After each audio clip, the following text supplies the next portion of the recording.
Halo semuanya, welcome to Showtime The Story Of.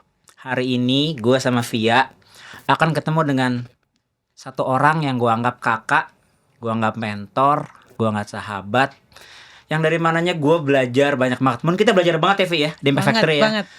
Sering berkolaborasi bareng, sering gibah bareng. Tapi satu hal adalah kalau ada orang yang gue boleh bilang mendedikasikan hidupnya buat kebaikan orang lain dengan cara yang keren. Jadi gue rasa itulah tentang profil kakak gue. Jadi let's welcome Kak Elsa Christine. Yeay, welcome to Showtime Kak, The Story Of. Even sebelum sekarang ngobrol aja lu baru dari sebuah proses lagi belajar ya Kak ya? Iya, lagi belajar apa sekarang Kak? Coba dikasih statement. Belajar mau jadi professional counselor. Oke. Wow. Oke, nah biar teman-teman Showtimer pada tahu nih, Kak Elsa itu backgroundnya psikologi. Psikologi, betul. Nah, Tapi aku psikologi yang tidak memilih untuk praktek dulunya, karena lebih milih untuk berkarya di korporasi. Oke, jadi waktu itu emang pilihan di korporasi ya? Betul. Oke. Jadi 20 tahun di korporasi, dan setelah keluar dari korporasi, you know lah, kita sama-sama di people development, dari perusahaan ke perusahaan, ngajarin orang di perusahaan-perusahaannya, memfasilitasi.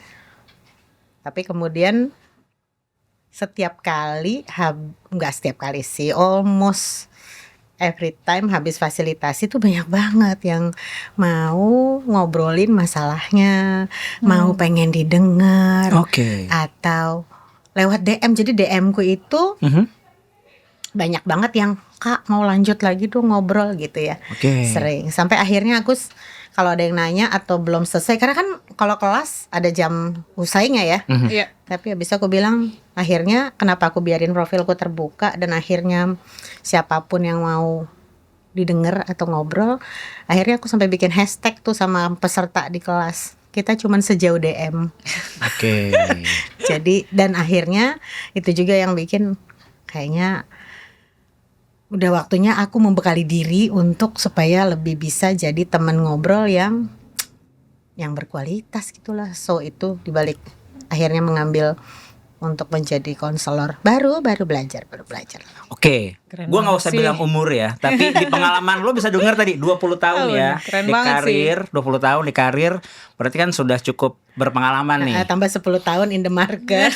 Silahkan aja matematika sendiri. Dan di umur itu pun lo masih belajar. Masih belajar. Oke. Masih hunger banget untuk belajar tuh. Gimana sih caranya untuk terus menumbuhkan motivasi untuk belajar sih Mbak Elsa? Ya. What drives you sih Kak? Maksudnya adalah, sorry to say, I mean you have already all the accolades lah kalau gue boleh bilang. Lo udah punya pengalaman, punya jam terbang, punya respect dari banyak klien dan dari teman-teman. Kenapa masih mau belajar sih? Karena bagiku emang belajar tuh gak pernah berhenti ya. Bahkan di setiap saat kalau kita memfasilitasi, yang bikin jadi nambah energi. Nah ini nanti kita ngomong sumber energi. Begitu dengar dari orang, karena kan cara pandang orang berbeda, pengalamannya berbeda, apa yang dia hadapi, dua orang yang sama menghadapi situasi yang sama, responsnya kan berbeda-beda. Dan mungkin karena dengan latar belakang psikologi, jadinya emang perilaku manusia itu selalu menarik. Tapi satu hal yang aku syukuri adalah aku ada di dalam ekosistem yang membuat rasanya nggak pernah jadi pengen berhenti belajar. Seperti kita gitu ya, ketemu teman-teman yang begini, yang karena memang lahan dan apa ya yang kita tekuni kan untuk people development, kayaknya sangat tidak bertanggung jawab kalau kita berhenti belajar. Kalau aku sih lihatnya gitu. Jadi, dan aku dikelilingi teman-teman yang setiap ketemu emang ada sesuatu yang baru dengan pengalamannya. I'm fortunate untuk ketemu dengan banyak orang yang membuat jadi kayak Via tanya, apa sih yang bikin nggak pengen berhenti belajar? Berhenti emang nggak pernah ada dalam kamus karena dia cerita apa, seru apa ya itu, mungkin karena curiosity juga gitu ya. Tapi menurutku itu sumber energiku, jadi I will never stop. Mungkin buat teman-teman yang belum familiar sama Kak Elsa tuh one of the best menurut aku ya, facilitator, trainer, coach yang sering ngajar di kelas, korporasi segala macam. Berat ya sama itu 10 tahun terakhir ya dengan tapi serius ini 10 tahun terakhir ya. Jadi kan 20 tahun sebelumnya lo adalah seorang HR leader profesional lah. Di HR, bahkan leader di sebuah bank. Nah, mungkin pertanyaan gue adalah, kan lagi ngetren nih tentang orang pindah karir, jauh karir. Apa yang membuat lu waktu itu berhenti dari jalur korporasi lu yang udah nyaman di banking, very respectable. Tiba-tiba pengen jadi pengamen kayak kita-kita gitu loh, yang datang ke antara kelas-kelas, yang kasih proposal kadang-kadang klien belum balas. Maaf ya para calon-calon klien, tapi that's what we feels, right? Iya sih. Jadi sebenarnya kalau dibilang ada waktu itu 2015.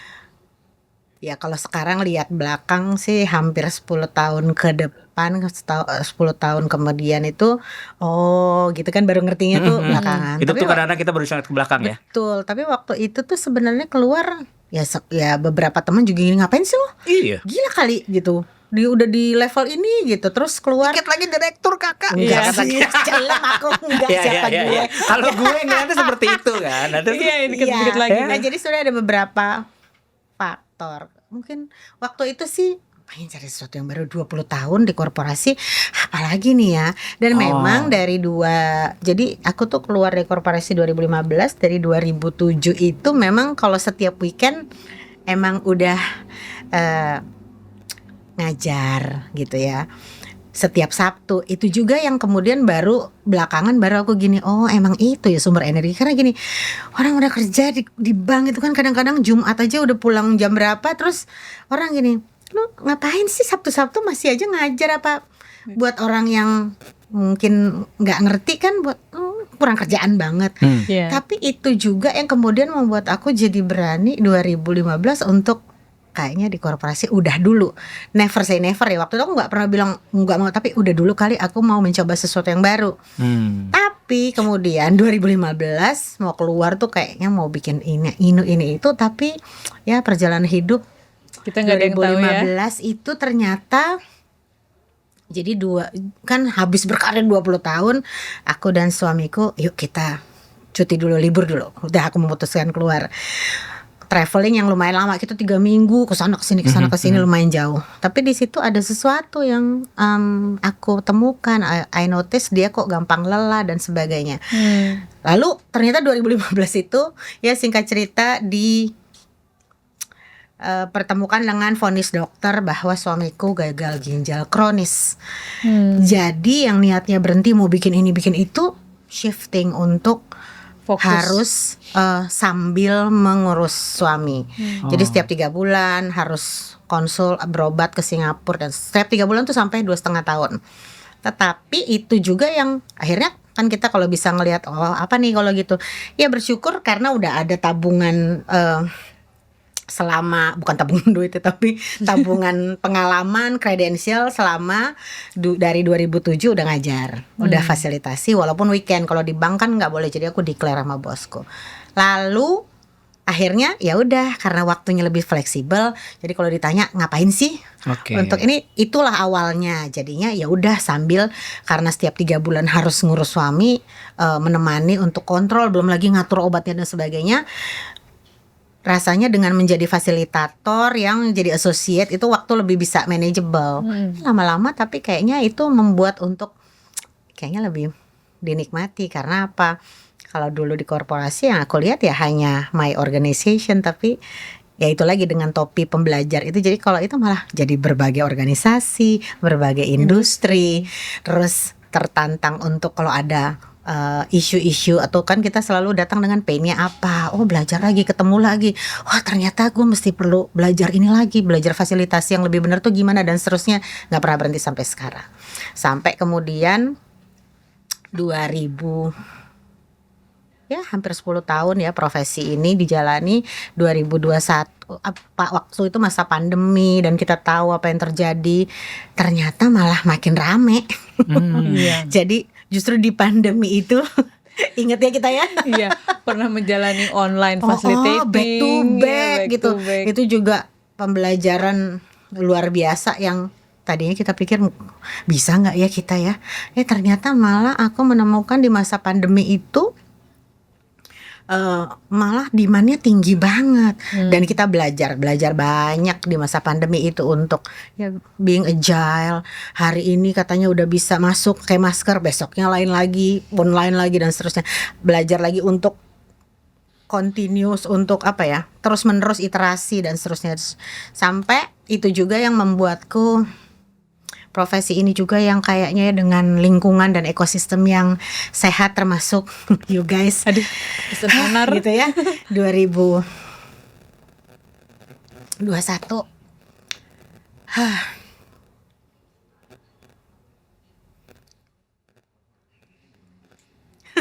Gara-gara ngeliat foto ini.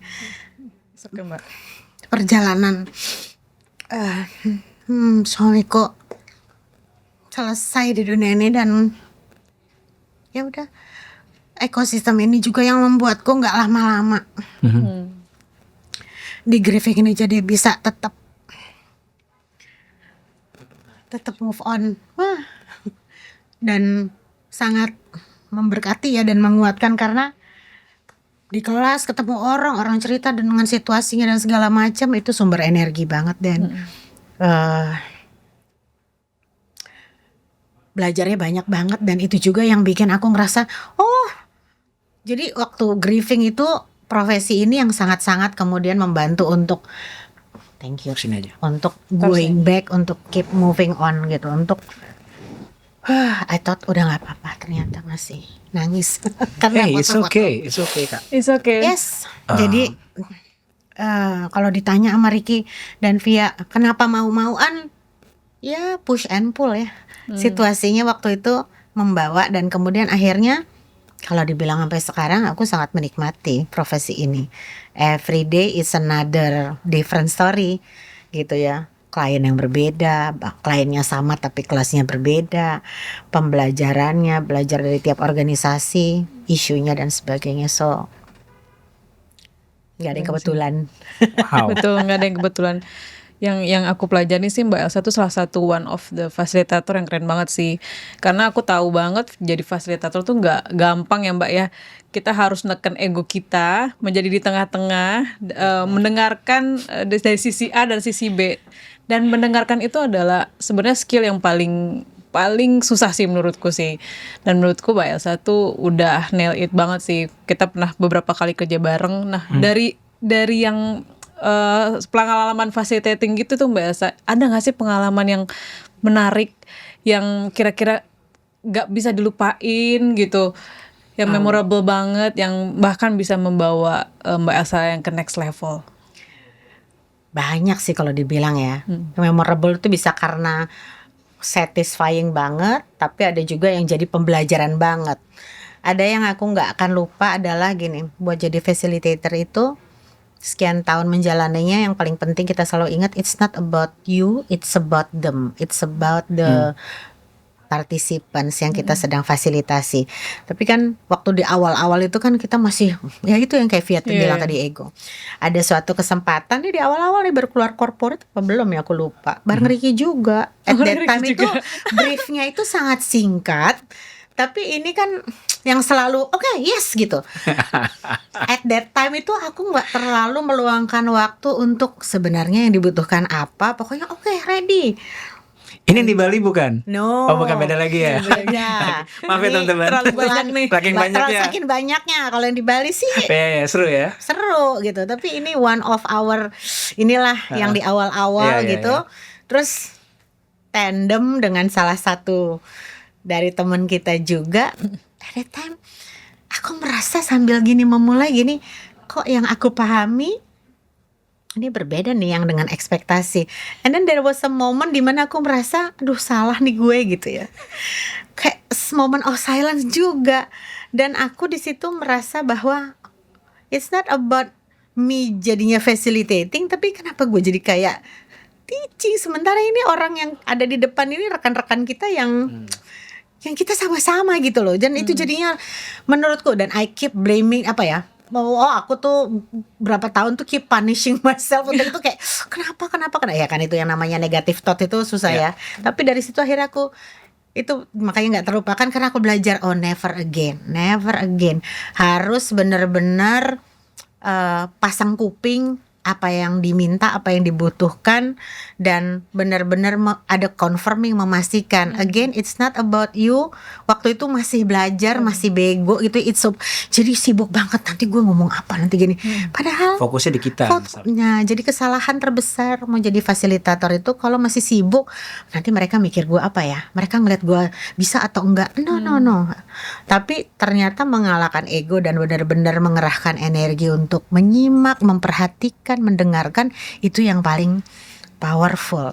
Nah, jadi kalau abis itu kita pelan-pelan berusaha ke situ, apparently jadinya lebih mudah gitu. Karena kita tahu ya kalau dalam situasi kelas di briefnya apa, pesertanya nggak taunya mintanya apa. So kalau kita fokusnya bukan mereka, ya kita nggak bisa jive dengan mereka gitu. Jadi akhirnya itu I still keep that particular session jadi momen belajarku. Tapi kalau yang menyenangkan mau banyak banget ya. Banyak banget sih. Ketemu berbagai macam orang. Betul. Tapi benar-benar yang aku nggak terlupakan itu karena di situ aku gini. Karena gue fokus sama diri gue sendiri, jadi salah. Jadi aku tidak merasa bisa menampilkan yang terbaik. Kalau selama kita fokusnya sama kita, it will never happen. Mungkin biar teman-teman juga paham, ada sangat perbedaan besar antara teaching dan training sama facilitating. Nah, nanti bisa lihat di sini nih. Aku udah siapin materinya, kamu bisa lihat secara sekilas apa sih yang bedanya antara teaching, training sama facilitating. Jadi boleh dibilang bahwa kalau kita boleh ambil spotnya Mbak Elsa sehari-hari itu challenging guys, ketemu klien di briefing. Ya, ini buat teman-teman yang sering bikin corporate training nih, para teman-teman HR atau teman-teman learning, di briefing maunya bagaimana, poinnya apa, ngari jadwal, ya, lokasinya, belum pesertanya, nanti tiba-tiba ada agenda kiri kanan, titipan pesan, pembukaannya belum. Maksud saya adalah bayangkan dalam semua pressure dan teknis seperti itu, you have to deliver the very best. Itu maksud gue showtime-nya. Betul, kan, Kak? Showtime banget. Apa sih yang ada preparation lo kalau tahu? Misalnya contoh nih, besok kita ada kelas nih. Apa yang udah? Jangan-jangan udah terlambat kalau baru besok gitu kan? Dong. Nah itu dia maksud gue, biar teman-teman kebayang selevel ini apa yang dipersiapkan gitu. Oke. Ada perbedaan kalau programnya misalnya yang udah our core kayak yang kita license Insight Discovery that I can share about it later. Kalau itu lebih kepada kita perlu tahu pesertanya apa, gimana dynamics-nya, ada isu tertentu atau enggak. Tapi karena ini udah program yang udah hampir kayak tiap minggu ada yang kita lakukan, tidak seintens kalau misalnya kayak program baru yang kayak tailored, kita kemarin tailored customized program. Kalau yang customized kan benar-benar kita jauh-jauh hari kita harus tahu dulu kenapa sih dibutuhkan ini. Karena banyak sekali kayak pemahaman yang kurang tepat, misalnya gini, semua masalah diselesaikan dengan training. Padahal training kan bukan obat untuk semua masalah ya. Masalahnya bisa jadi komunikasinya antara dari atas ke bawah gimana, atau lebih luas lagi sebenarnya budaya yang ada gimana, kan itu banyak banget gitu. Cuman orang ya udah kalau ada training masalah, kirim training. Angkanya jelek, kirim training. Apa productivity kurang mencapai, training. Apa dulu masalahnya? Makanya kita kalau ketemu dengan user atau misalnya biasanya dari pihak learningnya atau kadang-kadang juga tim leadernya, kan kita minta ngomong ketemu, kita harus tahu apa sih kenapa berpikirnya training gitu. Karena kadang-kadang dari ngobrol, nah ini bedanya mungkin karena kita udah lumayan ya jam terbang kita ya, gak semuanya kita palu gak ada juga. Betul. Gitu. Bahkan lo bisa bilang enggak ke sesuatu banyak hal. Dalam beberapa kesempatan kalau memang kalau solusinya bukan training, mungkin kita bisa refer, mungkin ini perlu diadakan apa dulu, FGD dulu kali gitu ya, di dalam tim. Kalau mau dibantuin mungkin kita bisa bantu atau kita pertemukan dengan mau yang isu lebih tepat.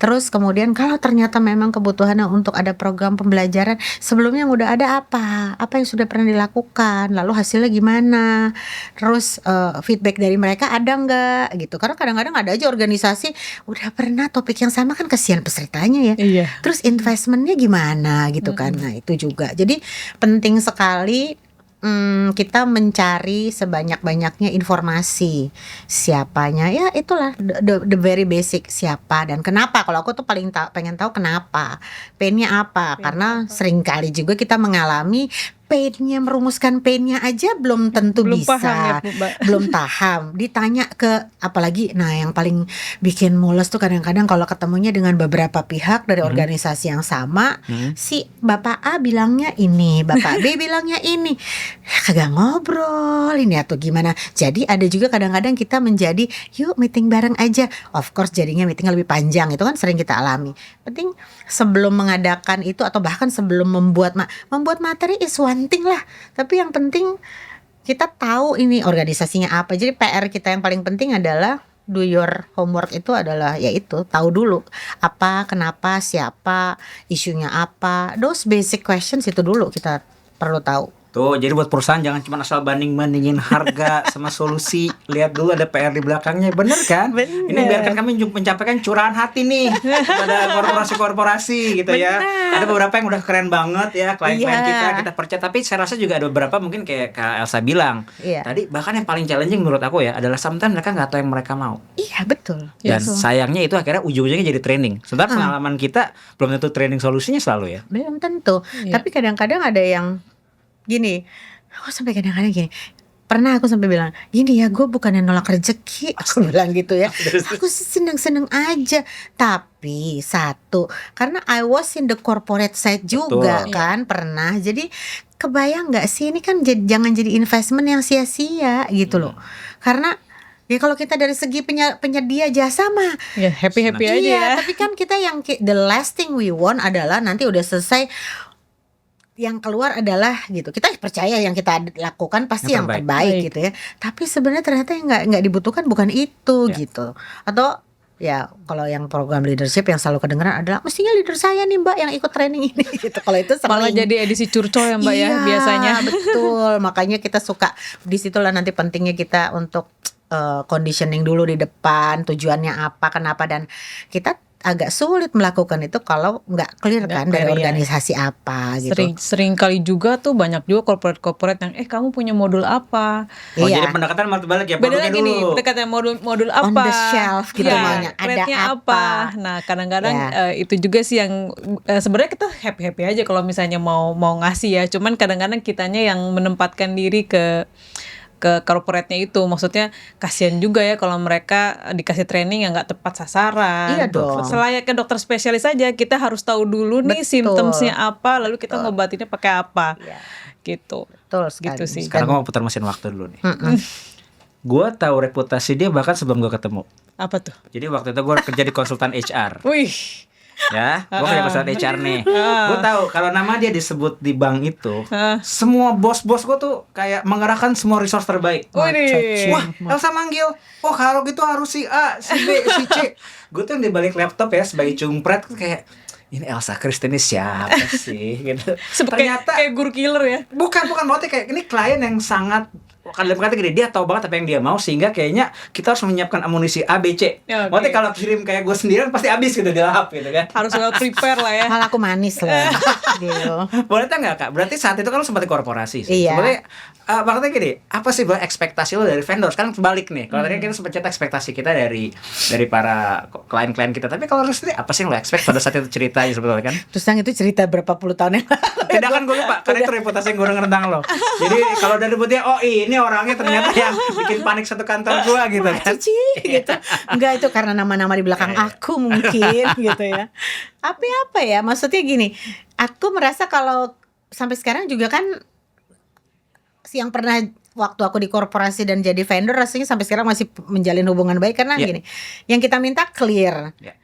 Sehingga kalau misalnya deliverables-nya tidak sesuai dengan yang diminta, of course kita ngejar. Aku sih merasa bahwa kalau yang waktu itu memang programnya lumayan komprehensif ya, investmentnya lumayan besar. Dan harus bertanggung jawabkan gitu kan. Iya, dan harus bertanggung jawabkan sih. Dan kemudian I also reported to a very demanding management at that time. Jadi benar-benar ya harus ngejar. Cuman iya ngejarnya lumayan, cuman memang aku kalau udah ngelihat bahwa ini kok kualitasnya nanggung, bikin gregetan, of course aku nggak mau diem aja. Kalau aku tuh memang ya my personality juga gitu, kalau iya enggak gitu. Jadi mungkin itu yang kemudian menjadi legenda itu ya.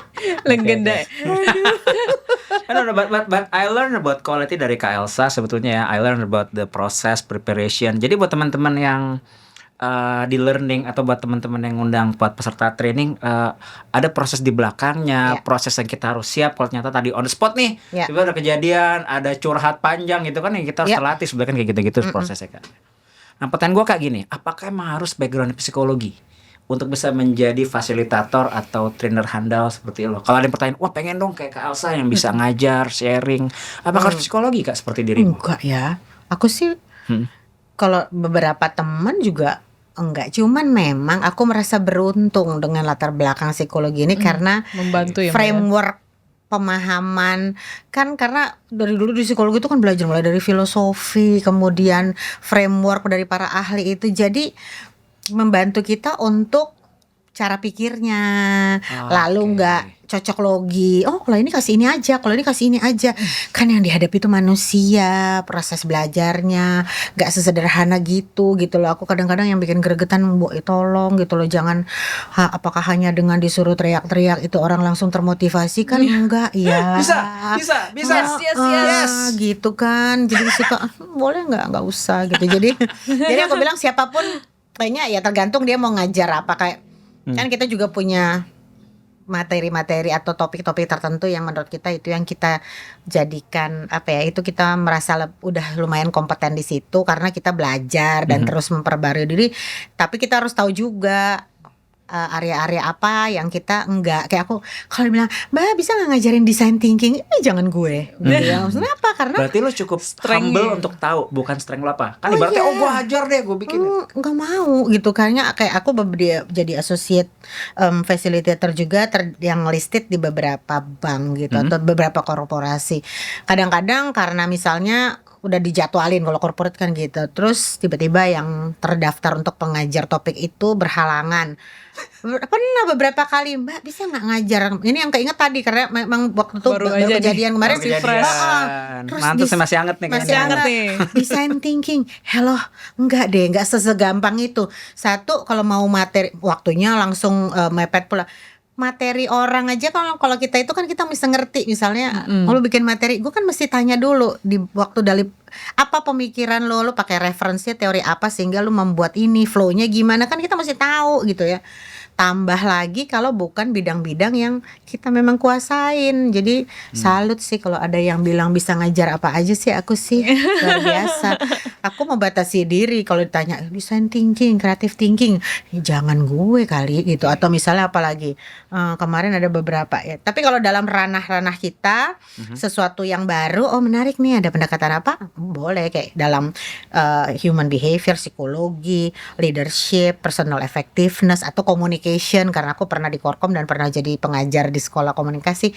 Ya kalau selama masih di ranah kompetensi kita, mau topik yang baru, ada sesuatu yang baru, hayu aja gitu. Tapi ada waktu belajarnya. Cuman kalau yang bener-bener bukan, makanya kadang-kadang ada yang berani gitu, kok ini sejak kapan dia bisa gitu. Tapi ya not everyone ya mau ini yang not banyak everyone aja. Mengakui ya kalau kita cuma strengthnya di beberapa hal aja. Iya gitu.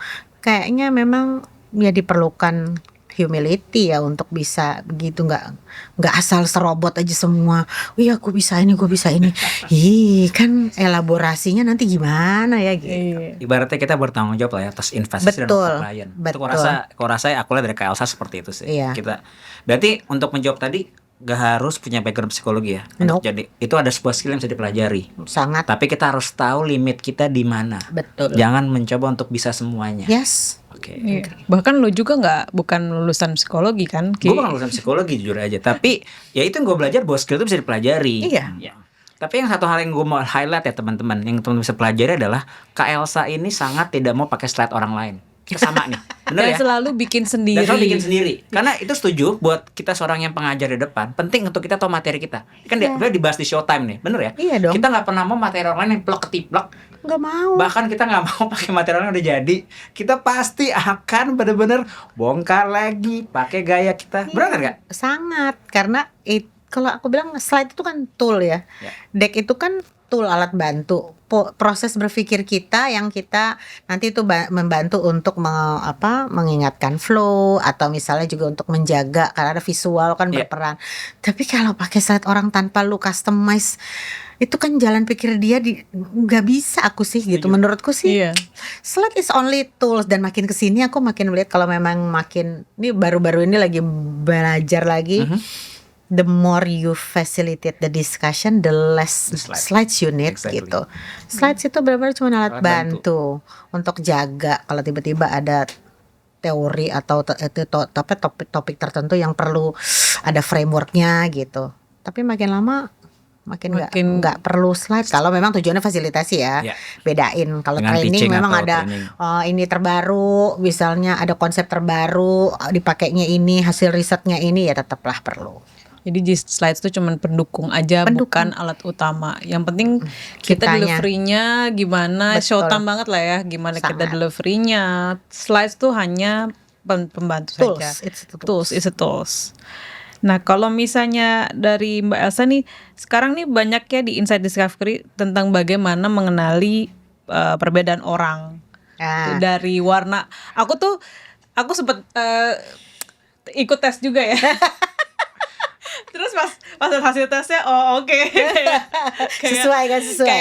Kayak melihat diriku yang emang iya sih, jadi kayak lebih ke validasi, verifikasi. Nah, kalau misalnya menurut Mbak Elsa bagaimana sih mengenai perbedaan orang-orang ini, bisa dijelasin nggak sih tentang Insight Discovery menarik ini? Nih Insight Discovery ini, jadi ini juga salah satu yang aku bilang I'm so grateful ya.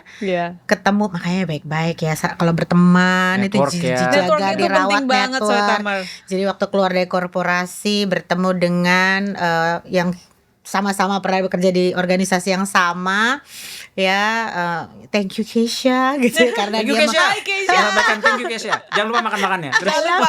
Karena dia membawa Insight Discovery ini, jadi kan di market itu banyak gitu ya. Karena menurutku banyak sekali tes kepribadian, tools untuk profiling kepribadian. Banyak banget. Tetapi dan karena aku juga mengalami dan mencoba ya profiling dengan beberapa, lalu kemudian karena 2017 itu 2017 kita certified ya, sertifikasi ya. Di Indonesia masih less than 10 gitu kayaknya ya yang ini untuk certified ya.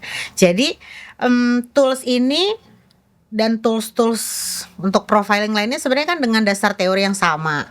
Pasti familiar ya dengan nama Carl Gustav Jung. Jadi psikolog yang menjelaskan banyak sekali tentang inner world manusia. Tetapi dari sekian banyak itu, nggak usah sebut nama dong itu kan banyak di mana. Banyak. Tetapi ini very sticky karena pakai warna. Jadi warna-warna itu jadi ada juga sih beberapa yang pakai warna, tetapi ini tuh sangat bisa mensimplify, menjelaskan ya di balik itu preferensi orang ya, introvert, extrovert, kan itu bahasa yang sering kita ini sehari-hari, tapi ini dijelaskan dengan sangat gamblang dari profiling ini. Kemudian the way you make decision itu ada yang more of lebih didominasi proses berpikir, lalu kemudian dari sebagian dari kita yang lebih feeling. Jadi pertemuan preferensi itulah yang kemudian membentuk kepribadian kita, dan itu mewarnai cara kita mengambil keputusan, cara kita berkomunikasi. Jadi kalau kita memahami itu, kita jadi bisa punya understanding orang lain itu lebih baik, lebih mudah, bahkan observable. Kan kita bisa lihat ya Ricky dengan fiery rate-nya yang paling tinggi 95%. Jadi 99. Jadi dengan kalau dia misalnya apa-apa pengennya hasty banget, buru-buru banget, kita paham, paling kita ingetin coba merahnya dikurangin dikit gitu. Karena kita kan semua punya keempat warnanya, tetapi kita punya 4 warna itu ya. Kita punya keempat-empatnya. Kalau 95% berarti warna lain di berapa persen? Ada dong, enak aja. Ada, tapi dikit. Hampir saya mengumpat. Tapi yang powerful adalah kalau kita udah tahu, kita jadinya itu bawa ke level awareness, kita jadi bisa lebih memilih, karena manusia kan kita punya ya kemampuan itu. Jadi dalam situasi Ricky lagi mau coaching anak buah yang lagi underperform misalnya, tentunya dia nggak boleh pakai warna itu terus kan. Kalau nggak anaknya lari nangis gitu ya. Ada sih yang nangis. Ya pasti sebelum tersadarkan kan, pantas ya orang takut sama gue, kok galak banget gitu kan. Siapa? Nah ya, tapi setelah kita tahu itu kan akhirnya jadi oke. Di momen apa di situasi apa saya harus naikin warna apa, turunin warna itu yang apa. akhirnya aku belajar sih. Nah, itu kan jadinya karena mudah banget buat kita untuk memahami itu, karena anggap aja kita sebagai apa, kalau zaman dulu ada equalizer, sekarang masih ada nggak ya? Kita itu human equalizer. Saat ketemu dengan Via yang ngomongnya lemah lembut gitu misalnya, terus gue mau mendominasi terus, of course Via nggak suka gitu. Jadi gue mesti mengadjust dulu. Jadi selama ini kalian nggak suka, timku, oke, terus, jujur aja ngomong. Tapi setiap color itu kan, setiap color energi kan kita bilangnya. Jadi dari sini enaknya adalah karena kita jadi tahu kenapa ya ada orang tertentu yang kalau ngomong sama dia gue abis baterai banget, draining. Tapi ada orang-orang yang membuat kita gue seru kalau ketemu dia. Nah jadi kita jadi saling lebih mudah memahami dan kita bisa bawa dalam setting kerja. Ya guys, besok kita brainstorming. Jadi warna tertentu itu yang misalnya kalau brainstorming kan ada misalnya yang cool blue, yang leading dengan cool blue. Everything is about data, detail, logic. Ini lagi brainstorming, say. Tolong jangan dibunuh dulu datanya. Jangan dibunuh dulu ide-idenya. Nanti kalau abis brainstorming, setelah itu baru kita ngomong pakai data, fakta dan lain-lain. Tapi ini namanya lagi brainstorming. Jadi yang sedang mewarnai ruangan kita ini adalah energi kuning, sunshine yellow. Yang sunshine yellow-nya paling bawah, tolong dinaikin dikit for the next 60 minutes misalnya. Jadi itu kita sangat bisa, dan kita itu jadinya tahu bahwa we can empower ourselves untuk manage the situation. Lagi mau ketemu sama orang yang sangat berhadapan berbeda, opposite banget dengan kita, gue harus gimana? Tapi ini kan payung besarnya adalah emotional intelligence. So you choose your response, nggak yang asal senggol bacok gitu. Ini kalau teman-teman lihat di gambar sekarang nih ada kayak balok gitu ya Kak. Jadi ada warna urutan merah, biru, kuning. Jadi kalau ketemu orang yang atasnya merah, dia tahu sama dealing sama orang ini cepat aja selesai, nggak akan tersinggung dia kalau lo cepat set gitu dan kan. Setiap warna tuh ada tagline-nya dan penyebutan warnanya aja udah menggambarkan kepribadiannya. Yang paling atasnya merah kayak dia, fiery red. Emang lihat kalau Ricky ngomong berapi-api kan? Gue setengahnya juga sama gitu ya. Terus yang sunshine yellow, di mana dia pasti seru. Ini kalau kagak diajak baper. Asli. Kalau kita habis ini foto, kita ngomongin apa asli baper. Kita foto-foto bareng dia nggak ikut ulang. Karena memang involvement adalah key-nya ya. Yang itu ada kepribadian yang maunya involvement, maunya dilibatin. Lo minta sesuatu sama dia. Kalau misalnya lo cuma minta aja, kenapa gue? Tapi kalau Vi, kemarin yang lo bikin tuh kece banget deh. Boleh nggak? Dikasih semuanya dek-deknya gitu. Lalu ada mereka yang kalau kita bilang earth green ya, orang-orang yang stabilitas hijau. Adem gitu. Kalau ngomong sama mereka itu kayaknya sejuk, pendengar yang baik gitu kan. Nah mungkin kalau yang warna itu di bawah, kita harus dalam situasi apa nih kita mesti naikin. Lagi coaching kan itu penting ya Kak, gitu ya. Nggak mungkin kalau coaching pakai warna korlap tadi yang merah itu kan kagak ada yang mau di coaching sama dia gitu. Yang ada dikeramasin bukan di coaching. Baru nanti ada yang cool blue, dari namanya aja udah cool, adem, cool blue gitu kan. Detail, data, fakta. Adalah orang-orang di sekitar kita yang kalau ngomong sama dia jangan lu tanya rasanya project ini gimana, kagak tahu dia jawabnya. Tapi kalau gini, probability-nya menurut lo gimana nih? Dia akan bisa jawab gitu kan. Jadi itu aja udah menjelaskan, dan kita punya keempat-empatnya, hanya ordernya gimana dan intensity-nya. Makanya ada 99% merah ya. Kalau gue pribadi sih sangat works banget sih di teamwork kita sih. Maksudnya pada saat Ricky lagi fiery red lagi WhatsApp lagi penuh ya. Jadi lo paham kan? Udah paham ini lagi nih. WhatsAppnya penuh dengan WhatsApp gua di tanda seru pasti kan. Gitu. Gak dibalas 1 menit, heboh, udah kayak nggak dibalas sejam. Itu karena aku sayang kali ya. Karena prinsip dia kan be brief, be bright. Kalau nggak bisa sana loh gitu. Tapi sebenarnya Inside Discovery itu sangat membantu gue pribadi dalam memahami memahami tim kita sih gitu. Kalau di tim kita tuh kebetulan lengkap ya. Ada yang yellow, ada yang violet, dan ada yang cool blue. Jadi benar-benar saling melengkapi. Betul. Dan kita bisa saling memahami pada saat dia lagi keluar nih violetnya atau cool blue-nya. Oh ya emang dia begitu, jadi kita harus mengimbangi. Betul ya. Gitu jadi kita sih. juga berusaha kalau gitu ngomong sama dia berarti gue naikin dikit ya fairy red gue supaya bukan bapernya yang jadi lebih banyak gitu ya, tapi gue bisa paham maunya cepet, maunya mencapai tujuannya apa. Yes. Nice. Wah gila, nggak akan selesai kalau ngobrol sama lu sih. Daging semua nih ya. Ini gue bilang ini tukang daging gitu. Ini dagingnya soalnya. Oke, silakan minum dulu. Minum dulu. Thank you. Oke, baik lagi Kak. Sebetulnya pertanyaan gue berikutnya adalah kalau misalnya apa tuh ada klien yang minta lo untuk bener-bener kayak, Kak, pokoknya gue mau deliver ABCD gitu. Walaupun lo tahu bahwa itu adalah metode yang kurang tepat. Apakah lo akan iyakan atau tidak? Gue akan tanya dulu kenapa. Oke, the why-nya berarti benar ya? Iya, the why-nya. Oke. Dan setelah biasanya orang kalau udah ditanya the why-nya kan dia akan berusaha kan jelasin sudut pandangnya gini-gini. Baru pertanyaan berikutnya, so why you think ini adalah approach terbaik? Oke. Gitu. Betul. Biasanya kalau udah mau menjawab why-nya aja akan terbuka untuk diskusi berikutnya sih. Oke. Yang penting gue kalau ada yang gitu minta gitu, gue nggak akan bilang enggak dulu. Oke. Gak ada gunanya, ngapain Iya. gitu ya. Oh bisa, tapi boleh nggak diceritain dari mana nih idenya? Apa yang menyebabkan ada kebutuhan untuk ini? Iya. Gitu. Karena kadang-kadang orang yang mau cepet gitu Iya, kan. kayak contoh kan orang merah kayak gua gitu kan. Jangan bilang orang merah nggak boleh. Oh sorry maaf. Iya. Kalau Leading orang dengan leading, fiery betul, red. fiery red. Leading. Kalau dengan kombinasi fiery red seperti gua kan sebenarnya Biasanya kan gitu, tapi didengerin dulu, iyain aja dulu, lalu kita gali lebih dalam lagi. Jadi teman-teman kalau mau lebih tahu tanya tentang Insight Discovery silakan DM di sini ada ya atau gimana nih saya bantu jualan sekarang. Saya bantu jualan ya. Makasih loh. Kesia komisi. Silakan Vi. Ada pertanyaan dulu buat Kak Elsa sebelum gue lanjut lagi. Kan sekarang ini lagi marak nih ya Mbak ya, saya terutama anak-anak adalah anak milenial, terutama anak Gen Z. Mereka tuh sering melabeli mereka tuh aku A, aku B, aku C. Kayak self diagnose gitu Ya, ya. self diagnose gitu. Misalnya aku nih orangnya introvert, aku nih orangnya extrovert, tanpa mereka melakukan tes tertentu gitu. Nah, menurut pendapat Mbak Elsa gimana nih? Karena ini kan relate banget sih sama developmentnya mereka as a person kan ya. Nah, gimana tuh? Ada pengaruhnya nggak sih kalau kayak gitu? Sekarang kan banyak informasi tuh TikTok Banyak, lah, banyak apalah. banget.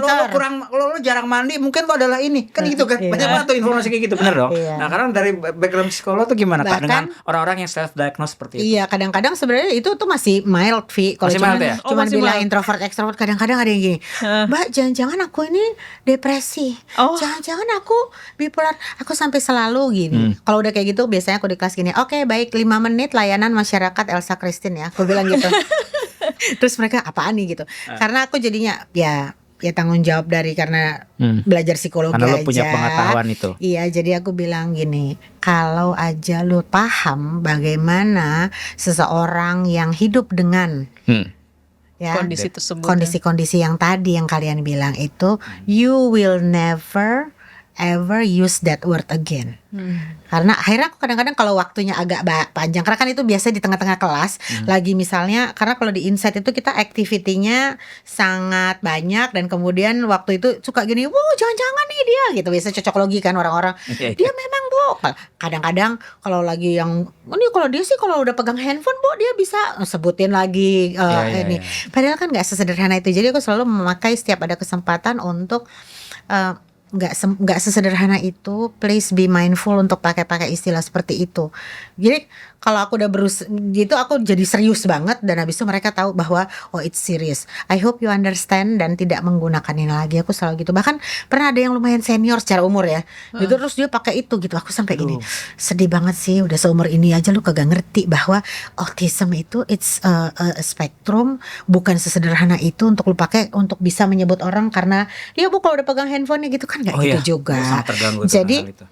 I took every opportunity untuk Edukasi kali. iya edukasi gitu. Edukasi singkat aja karena kalau di kuliahan kan orang sebel juga ya. Itu tapi please be mindful karena tidak sesederhana yang Anda lihat. Iya, betul. Kayak Bilang makanya jangan self diagnose juga jangan self claim Iya. tentang orang lain. Kayak Iya. contoh, oh dia lagi main ini, maaf ya. Atau sering banget cocok logi Kak. Iya, Bener. cocok logi. Misalnya gini, Bu jangan aku ini bipolar gini. Aku selalu gini, kamu tahu yang sesungguhnya. Jadi aku galinya dengan itu aja. Kamu pernah nggak cari tahu kayak apa sesungguhnya? Baru dia diam. Iya, karena gampang banget emang menemukan segala sesuatu tuh sekarang di Google. Tetapi bahkan kalau orang yang kayak gue latar belakang psikologi tapi nggak praktek aja tidak akan berani untuk langsung ngomong seperti itu karena dibutuhkan proses tertentu, ada protokolnya untuk boleh mendiagnosa. Baru aku pas gitu bilang gitu baru mereka oh gitu iya. Nggak sesederhana itu. Kalau mau nanti silakan di Google aja, DSM-5 sekarang udah ada itu untuk panduan untuk mana tuh yang untuk diagnosa gitu. Jadi buat para teman-teman, please jangan self diagnose tanpa ahlinya. Please juga jangan menyebutnya apa ya, kayak klaim orang lain punya diagnosis tersebut, unless kita punya, terutama di perusahaan-perusahaan nih. Karena saat mungkin gue rasa adalah terjadinya bisa kayak bisa jadi tantangan mental dong. Kalau kita tiba-tiba didiagnosis, seperti apa kita nggak ngalamin gara-gara persepsi publik. Benar kan? Sekarang menurutku ya, mungkin kita ke arah diskusi sekarang. Kurasa makin aware bahwa tentang mental health itu jadi problem banget Kak. What do you think? Di saat banyak company. In what way? Maksudnya adalah sekarang udah nggak ngomong tentang soft skill development saja. Tapi aku melihat bahwa sekarang sudah mulai ke mental health awareness tuh jadi matters. Kita kan dulu pernah di era di mana soft skill, technical skill, of course. Tapi aku melihat makin kesini sama Via pas ketemu klien-klien, ternyata juga selalu ada kayak mulai banyak mulai ada nih. Menurutmu gimana pas ketemu banyak klien? Benar nggak terjadi di korporasi saat ini? Benar banget. Pandemi itu kemudian memang jadi, kalau aku pernah baca statementnya gini dan aku setuju waktu itu gini. Aku juga waktu masa-masa pandemi itu cukup banyak berbagi tentang topik emotions gitu ya, emotional agility. Jadi udah makin marak pembicaraan itu. Jadi kalau dilihat dari kacamata awareness tentang mental health, kayaknya pandemi itu sebuah blessing in disguise sih kayaknya ya, karena di situ orang tersadarkan betapa penting, karena banyak banget kan rumah tangga berantakan ya, orang yang sehari-hari mungkin tidak komunikasi dengan ibu dan anak, kayaknya gerah gitu ya, satu rumah terus gitu kan. Terus sudah gitu dengan Zoom yang nggak berhenti burn out gitu. Jadinya topik tentang mental health ini memang makin kesini makin banyak. Tapi buatku sih bagus ya, karena ada satu ahli namanya Susan David, dia bahas tentang emotional agility. Dia bilang nggak ada organization yang bisa agile kalau orang-orang di dalamnya nggak agile gitu. Karena kan organisasi representasi orang-orang di dalamnya. Masalahnya kita suka ngelihatnya manusia, makanya human resources kan gitu ya, atau human capital ya, tapi kan dia manusia yang individu demi individu kan berbeda. Jadi sekarang trennya udah mulai lebih holding space, ngomongin organizational safety, psychological safety, kemudian mulai mencoba untuk ya itu kayak lebih paham, kayak kita yang dari Insight ini kan ada terapannya juga nanti selain embarking the journey untuk tahu diri sendiri, dibawa juga dalam konteks tim. Misalnya gini, satu tim ini yang dominan itu color energi apa, implikasinya dalam tim itu jadinya yang strong apa, tapi yang perlu secara kolektif lebih ditingkatkan apa. Karena ada organisasi yang semuanya it's about achievement sama proses. Tapi di dalamnya semuanya gini, aduh cemas, kenapa? Karena nggak boleh kalau ngomong mau, aduh gue kayaknya concern atau kepikiran sesuatu tuh kayaknya sesuatu yang dianggap tabu atau lemah gitu ya, ada gitu. Masa gini aja lemah udah gitu ya. Nyerah gitu. Padahal kan orang beda-beda ya, dan ada kebutuhan untuk itu. Tapi dengan makin maraknya pembicaraan tentang ini, trennya udah mulai meningkat ya. Organisasi udah makin banyak yang aku lihat kasih ruang, kayak beberapa klien kita itu keren banget deh. Kayak dia tahu mungkin kalau ngomongin ini tuh sesuatu yang masih bikin orang sungkan. Jadi one of our client yang aku perhatiin ada di toiletnya.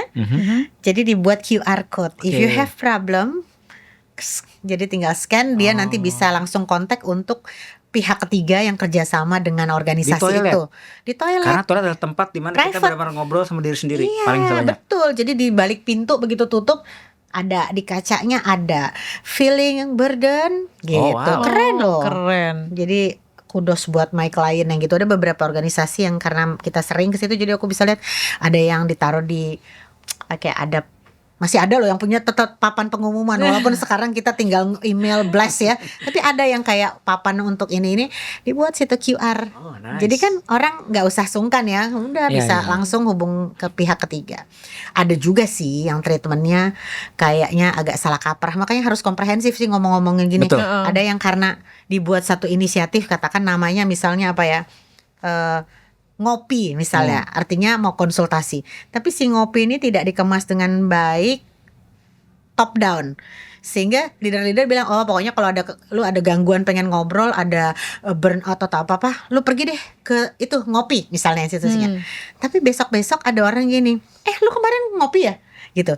Jadi konotasinya ngopi meaning bermasalah. Besok-besok kan orang jadi gini loh. Tapi kalau orang melihat begitu, gue takut karir gue nanti gue nggak bisa promosi dong karena bermasalah kesannya gitu kan. Jadi ya itu harus di handle lebih delicate gitu. Berarti karena gini, gue punya hipotesa kita nggak akan bisa membuild skill, technical skill, soft skill tanpa punya mental skill yang sehat. Bener kan?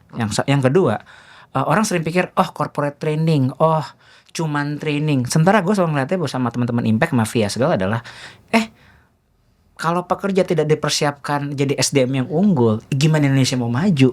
Jadi maksud gue adalah never underestimate the quality of one class training. Karena itu bisa matter buat dia, buat masa depan perusahaan, bahkan buat masa depan Indonesia. Benar nggak seperti itu? Banget. Apa yang terjadi? Aku selalu ngeliat gini ya, kalau misalnya orang kan kadang suka lihat, it's only a class. Aku cuma gini. Itu cuma satu kelas, itu cuma satu batch. Di dalam kelas gue ini ada calon future leadernya Indonesia. Exactly. Who knows, ada yang nanti dia dari kelas ini dia ngobrol lagi ke teman-temannya apa yang dia dapat. Makanya setiap aku bilangnya encounter kayak holy encounter itu. Jadi setiap pertemuan itu tuh jangan dianggap it's just another class. Aku sih nggak pernah bilang gitu karena we never know dari situ ripple efeknya kemana. Atau kalau dia merasa di situ didengarkan, karena recently one of our program, yang tentu aku nggak usah bilang siapa gitu ya, beberapa dari pesertanya itu waktu sesi grup coachingnya sampai menghubungi dengan intens sampai nangis-nangis. Karena merasa kok treatment organisasi berbeda dengan waktu mereka dijanjikan. Of course ini program yang ada agreement kerja, maksudnya kontrak kerja yang cukup panjang gitu. Nah, at least waktu itu aku melihat satu, berarti mereka trust sama kita karena mereka mau datang satu persatu. Tentunya ada yang udah dengan air mata bercucuran mau gimana, ada yang gini. Yang kedua, aku menampung, artinya ini isu concernnya dari nggak cuma satu orang gitu ya. Dan lagi melihat, karena ini juga reason, jadi lagi melihat gimana caranya nih nggak kayak mercikin bensin ke api, tapi lagi memikirkan cara terbaik untuk menyampaikan ini ke manajemennya yang kebetulan kan ngomongnya sama kita. Jadi kita melihat bahwa ya posisi kita adalah ya counterpart, ya iya partner juga, karena bahkan ada kadang-kadang yang programnya udah berlanjut panjang-panjang kan udah ada kayak emotional bondingnya ya. Jadi it's never just a class. It's never just a class. Dan kemudian kalau dibilang penting kayak tadi yang Ricky bilang, justru gimana caranya kita itu kayak, aku sih ngelihatnya I tried untuk bisa jadi teman untuk mereka reflect bahwa why you are here in this organization, apa yang akan engkau lakukan nanti dari program ini, karena program kita kan emang dekat dengan hal-hal seperti itu ya, leadership, self leadership pun, kemudian kita kasih coaching dan sebagainya. Jadi emang banyak yang udah akhirnya tuh kayak berulang pertemuannya, dan kemudian kita ngasih feedback ke organisasinya. Jadi kalau ngomong yang Ricky bilang tadi, trust aja itu udah salah satu yang kalau kita tidak bisa membantu mereka untuk punya trust yang lebih, ya sayang kan kesempatan itu. Aku sih selalu melihatnya kayak gitu. Iya, aku juga percaya sih setiap momen yang kita bikin, mau itu sedikit, mau itu banyak, mau itu kadang-kadang ya pernah juga kita punya pengalaman yang ya ngomong nge-training tapi benar-benar dia cuman it's just a training yang nice to have aja gitu, tapi mereka nggak peduli nih si anak-anaknya kayak gimana. Nah, kita nih sebenarnya sebagai fasilitator dan trainer tuh quote unquote bertanggung jawab untuk waktu mereka juga, karena investment, selain investment, waktu juga yang sudah spend time-nya juga banyak juga. Walaupun ada juga kalau dibilang ya memang kita harus tahu boundaries-nya, karena kadang-kadang kalau kan kita kan ngabisin energi, kita udah yang penting part kita kasih feedback, ngasih usulan. Ada juga sih yang kita lihat kemudian program yang jadi kayaknya ya sayang banget ya, kok jadinya nggak diterusin atau sia-sia, bukan untuk diterusin ke kita, tapi ada beberapa yang mestinya follow up action nggak dilakukan, tapi ya udah, there's so much yang kita pokoknya kita bisa melakukan yang terbaik, karena kita tahu di dalam organisasi kan very dynamic, ada perubahan, ada apa bisa terjadi gitu. Jadi tahu tempatnya. Itu gue rasa mentalitas Showtime yang kita punya sih, bahwa setiap jiwa tuh ngaruh, setiap jiwa matters. dia duduk di mana segala macam, itu adalah satu orang yang kita bisa bantu untuk dia bisa berubah journey-nya dengan apa saat kita di depan kan. Dan sama kayak kalau kita ngomong di Showtime adalah lo nggak pernah tahu kapan ini panggung terakhir lo. Betul. Jadi harus memberikan yang terbaik. You give the very best. Karena baik lagi kayak Via bilang, ini orang dipercayakan waktunya sama kita, waktu nggak bisa balik guys. Jadi kita benar-benar harus berikan yang terbaik karena ini kesempatan kita mungkin satu untuk bantu dia atau jadi part dalam journey-nya dia. Dan benar bisa jadi masa depan buat keluarganya, buat bangsanya, buat we never know. Dan satu lagi kemarin aku tuh ada baru ini terus gitu. Aku ini bener banget. Kadang-kadang kan nih yang muda-muda ini kan selalu ngomongnya aku mau berdampak. Terus aku kemarin tuh ada baru baca atau dengar terus aku bilang oh this is so good ya karena gini. Dia bilang kayaknya kita kan pengennya kalau dibilang berdampak itu gede lo follower juta-juta. It's not always like that. Satu orang aja yang merasakan bahwa dari pertemuan dengan kita itu ada yang bisa berubah dalam misalnya keputusannya atau cara pikirnya atau dia terinspirasi, itu sebenarnya udah dibilang berdampak gitu. Jadi kadang-kadang numbers itu lo nggak usah lo yang tentuin gitu loh. Ya karena kadang-kadang kan sekarang itu tapi aku belum apa-apa. Again itu tergantung cara pandang aja gitu. Kalau lu lihat dari bandingin diri sama yang udah sekian juta, habis itu lu nggak ngapa-ngapain jadinya gitu. Nggak akan ada habisnya ya. Betul. Kalau ngeliat ke atas terus. Lihatnya ke depan. Lihat ke depan. Siapa yang lagi melihat kita dan yang kita di depan kita. Oke, sekarang dari ruang kelas gue mau kita ke lo sekarang. Oke. Kita di bagian ujung nih ke lo. Kalau lo bisa putar waktu. Lo mau balik ke kapan dan kenapa? Susah ya gue jawab ini. Karena untuk putar waktu itu setiap waktu itu gue tahu dengan orang yang sangat menghargai setiap waktu lo akan punya banyak banget opsi. Betul. Makanya gue nanya ini sekarang karena gue tahu lo menghargai setiap momen dalam hidup lo. Iya. Makanya jadi gue kasih kunci ini ke lo sekarang. Susah kalau dibilang putar waktu. Tapi kalau gue boleh bilang, boleh nggak gue misalnya twistnya jadi kalau lah gue boleh tahu nih apa yang terjadi hari ini, gue mau ngomong ke diri gue yang masih muda apa? Silakan. The stage is yours. Yes, gue tuh cuman gini, if only I knew bahwa gak usah harus se terrified itu, gak usah harus misalnya prove yourself sampai gila-gilaan. No, there's no need gitu.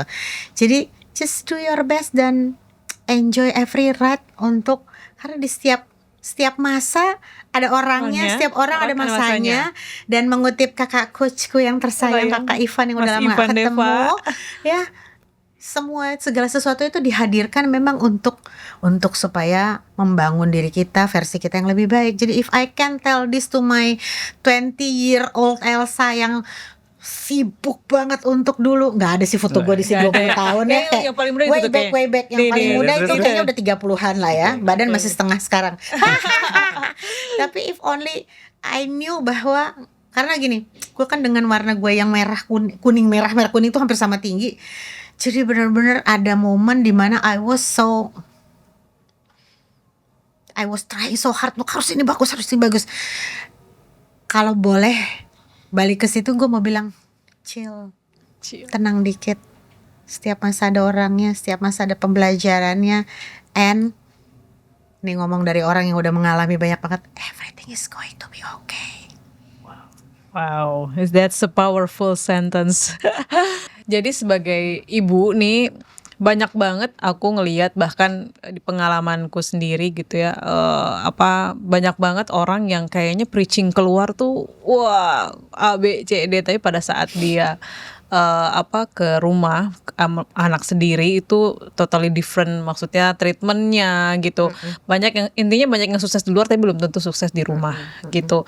Nah kalau kita ngeliat Echa kan ya Ki ya, Echa tuh putrinya Mbak Elsa. Atau putrinya Mbak Elsa adalah sosok orang yang menurutku dia sangat mature di usianya yang sekarang mungkin udah nikah, sudah berkeluarga ya.